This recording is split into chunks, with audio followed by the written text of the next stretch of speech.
Hai semuanya, balik lagi sama Calon Sarjana. Ketika hukum dirasa nggak cukup, ada ibu-ibu yang memilih untuk membalas dendam kepada pelaku pelecehan anak mereka. Nah, di video ini kita akan melihat kisah-kisah penuh emosi dari para ibu yang berani dalam mengambil tindakan sendiri. Sudah penasaran? So, inilah beberapa kisah para ibu yang balas dendam kepada pelaku yang melukai anaknya. Nomor 7, Marianne Beckmeyer. Mau berantem sebesar apapun dengan anak, tapi yang namanya cinta orang tua tuh tidak akan pernah luntur ya. Contohnya seperti ibu bernama Marianne Beckmeyer ini. Dirinya rela membunuh pelaku penculikan dan pemerkosaan kepada anaknya yang terjadi di tanggal 5 Mei 1980 lalu tanpa memedulikan konsekuensinya, guys. Jadi ceritanya begini, hari itu anak yang berusia 7 tahun bolos sekolah setelah berantem sama ibunya. Mamanya kira anak ini akan main ke rumah teman atau jalan-jalan di sekitar rumah. Tapi nyatanya anak malah diculik, disekap, diperkosa, dan dibunuh oleh tetangganya yang bernama Klaus Grabowski, yaitu seorang pria tukang daging berumur 35 tahun. Selama persidangan Klaus Grabowski pada tahun 1981, ternyata Marianne berani melakukan sesuatu yang mengejutkan, guys. Pada hari ketiga persidangan, dia menyelundupkan pistol ke dalam ruang sidang dan menembak Grabowski sebanyak 7 kali yang menyebabkan kematian seketika. Tindakan ini terjadi di depan hakim, juri, dan penonton lainnya di pengadilan. Marianne pun ngomong gini ya guys, I did it for you, Anna. Setelahnya, banyak orang yang mendukungnya karena mereka merasakan kemarahan dan kesedihan yang sama terhadap apa yang terjadi pada putrinya. Namun ada juga yang mengkritiknya karena mengambil jalur hukum menggunakan tangannya sendiri. Pada akhirnya, Marianne dijatuhi hukuman penjara selama 3 tahun karena pembunuhan tidak berencana, tetapi dia hanya menjalani 2 tahun sebelum akhirnya dibebaskan. Dan perempuan yang dikenal dengan julukan Ibu Pembalasan Dendam itu akhirnya meninggal dunia pada usia 46 tahun serta dimakamkan di samping makam putrinya.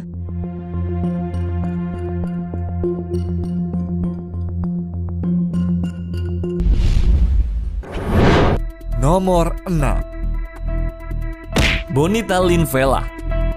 Mungkin inilah salah satu alasannya kenapa kalian tidak diperbolehkan membawa pacar ke rumah ya. Soalnya bukannya ngasih ajaran baik untuk sang adik, adiknya yang baru berumur 2 tahun malah dianiaya guys. Jadi ceritanya pada tahun 2014, orang-orang dibuat shock sama kelakuan Bonita Lynn Vela.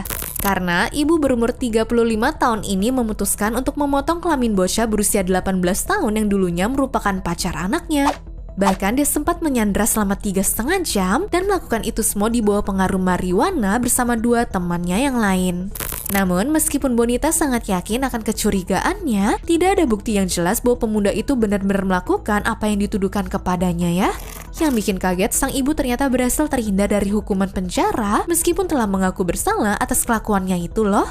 Dia cuma dijatuhi hukuman 10 bulannya sebagai tahanan rumah dengan pemantauan GPS serta 6 bulan berikutnya dalam masa percobaan. Nomor 5, Sarah Sands. Berhubung udah kenal sebagai tetangga, seorang ibu bernama Sarah Sands memperbolehkan ketiga anaknya bermain ke rumah Pak Michael Plistad yang sudah tua ini. Anak-anaknya memang terkenal baik dan suka bawain masakan ataupun suka ngerjain kerjaan yang diminta Pak Michael demi mendapat duit jajan tambahan guys. Sayangnya, pada suatu hari 3 anak ini malah berujung diserang dan dilecehkan oleh si bapak yang telah berumur 77 tahun tersebut. Waktu sang ibu mencari tahu bukti-buktinya sendiri, ternyata Michael dulunya merupakan pelaku kekerasan seksual dan juga pedofil dengan nama berbeda yaitu Robin Malt. Setelah mengetahuinya, Sarah langsung menghampiri tetangganya sambil membawa pisau yang tajam. Dia datang awalnya untuk minta penjelasan. Cuma karena dia melihat Michael yang malah menuduh anak-anaknya berbohong sambil senyum-senyum gitu, Sarah langsung lepas kendali dan menusuknya sebanyak 8 kali yang menyebabkan kematian pria tua itu. Kemudian Sarah langsung menyerahkan diri ke polisi dan mengakui apa yang telah dilakukannya. Awalnya hukumannya cuma ditahan dalam penjara selama 3,5 tahun, tapi mendadak bertambah menjadi 7,5 tahun guys. Sekarang pun setelah bebas, dirinya nggak berdiam diri di rumah, melainkan selalu pergi berkampanye untuk mencabut hak mengganti nama dari para pelaku kekerasan seksual biar tidak ada yang mengalami kejadian serupa seperti anak-anaknya.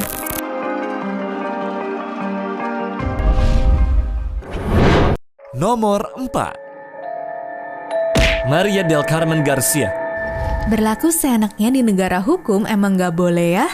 Tapi kalau ngebayangin jadi Maria del Carmen Garcia yang suatu hari ngeliat pelaku pemerkosa putrinya bebas berjalan dan nanya ke dia apa kabar anaknya, pasti langsung susah menahan emosi juga gak sih?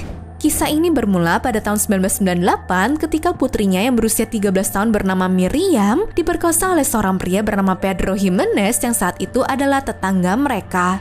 Meskipun Jimenez dijatuhi hukuman 9 tahun, tetapi dirinya hanya menjalani sebagian dari hukumannya sebelum akhirnya dibebaskan bersyarat. Setelah pembebasannya pada tahun 2005, Maria jelas merasa sangat marah dan khawatir bahwa si pelaku ini akan kembali membahayakan anak-anak yang lain. Rasa sakit yang ia rasakan atas ketidakadilan yang menimpa putrinya mendorongnya untuk mengambil tindakan drastis. Makanya pada suatu hari Maria mendatangi Jimenez di sebuah bar di Spanyol dan menyiramkan bensin ke tubuhnya sebelum membakarnya hidup-hidup. Jimenez pun kemudian meninggal akibat luka-luka yang ia derita, guys. Namun di sisi hukum Maria tetap harus diadili atas tindakannya ya. Dirinya dijatuhi hukuman 9,5 tahun penjara, namun berkurang jadi 5,5 tahun karena mendapat banyak simpati dari masyarakat. Nomor 3. Kimberly Cunningham. Kisah ini dimulai ketika Kimberly mengetahui bahwa seorang pria bernama Coy Han Lee telah melakukan pelecehan seksual terhadap putrinya yang masih kecil. Kebetulan anaknya yang merupakan siswa berprestasi di sekolah malah mendadak sering menangis, tidak mau tidur sendiri dan terlihat bengong melulu. Suatu hari anaknya mengaku semua hal yang terjadi kepada ibunya. Ia merasa hancur dan marah atas apa yang terjadi. Kimberly awalnya langsung melaporkan kejadian itu kepada pihak berwenang. Namun dia berpikir bahwa proses hukum saat itu berjalan terlalu lambat dan tidak memberikan perlindungan yang cukup bagi anaknya ya guys. Dalam keadaan penuh emosi dan frustasi, Kimberly memutuskan untuk mengambil tindakan sendiri. Sehingga pada suatu malam dia pergi ke rumah Coy Han Lee dan menembaknya dengan pistol beberapa kali hingga menyebabkan Han Lee tewas di tempat. Menurut hasil interogasi, Kim kesana pada awalnya untuk nanya kebenaran yang sesungguhnya. Namun pernyataan serius itu malah dijawab dengan tertawa, sehingga membuat Kim yang punya sertifikasi menembak langsung menembakkan 5 peluru ke badannya sang pelaku tersebut. 45 menit setelahnya dia langsung menyerahkan diri ke polisi dan mengakui perbuatannya. Setelah ketok palu, Kim pun berujung divonis penjara selama 4 tahun yang diberikan keringanan sehingga hanya perlu menjalaninya selama 6 bulan saja guys. Nomor 2. Ellie Nessler. Kalau ada omongan kekerasan tuh bukan jawaban dari semua kasus, kayaknya cocok banget sih ya untuk Ellie Nessler ini. Kisah ini dimulai ketika putranya yang berusia 7 tahun yaitu Willie Nessler mengaku bahwa dia tuh telah dilecehkan oleh seorang pria bernama Daniel Driver. Driver ini sebenarnya adalah seorang sukarelawan di kamp pemuda yang sering berinteraksi dengan anak-anak dan Willie pun ternyata bukanlah satu-satunya korbannya. Singkat kata, polisi pun berhasil meringkus Daniel Driver dan proses pengadilan akan segera dimulai. Namun nyatanya saat itu Ellie menyelundupkan pistol ke dalam pengadilan dan menembak Driver 5 kali di kepala yang mengakibatkan kematiannya seketika. Dari sini Ellie langsung ditahan sama polisi lalu dijatuhi hukuman penjara selama 10 tahun, tetapi akhirnya dibebaskan setelah menjalani 3 tahun hukuman karena tekanan publik yang kuat dan kondisi kesehatannya yang memburuk guys.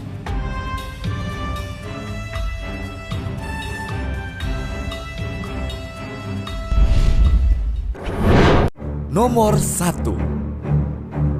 Tammy Lee Gibson. Pada bulan Januari 2010 lalu, seorang ibu bernama Tammy Lee Gibson menyatakan dirinya bersalah setelah mukulin penganiaya anak bernama William Baldwin yang baru pindah ke area rumahnya. Dia memukulinya dengan menggunakan tongkat baseball aluminium guys. Ceritanya dimulai ketika Tammy mengetahui bahwa seorang pria bernama Raymond Earl Brooks yang sebelumnya dihukum atas kejahatan seksual terhadap anak-anak telah menyakiti putrinya ketika dia masih kecil. Brooks telah menjalani hukuman penjara tetapi setelah dibebaskan, dia kembali tinggal di lingkungan yang sama dengan Tammy dan juga keluarganya. Tammy merasa sangat marah dan khawatir bahwa kehadiran Brooks di komunitas mereka masih menjadi ancaman bagi anak-anak lainnya.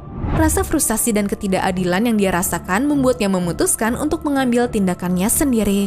Jadi pada suatu hari Tammy menemukan kesempatan untuk menghadapi Brooks di sebuah tempat parkir. Dalam keadaan emosi yang meluap, dia menyerang Brooks dengan palu dan langsung menyebabkan cedera serius pada pria tersebut. Setelah kejadian itu, Tammy Lee Gibson ditangkap dan didakwa atas serangan itu, namun banyak orang yang bersimpati kepadanya karena mereka memahami rasa sakit yang dia rasakan sebagai seorang ibu yang putrinya menjadi korban. Berhubung William juga ikut ditahan dengan jaminan namun gak punya duit untuk nembus dirinya sendiri, sang pria akhirnya ketahan di dalam penjara ya guys. Anyways, cukup sampai di sini ya guys video hari ini. Sampai jumpa di video selanjutnya. Dah.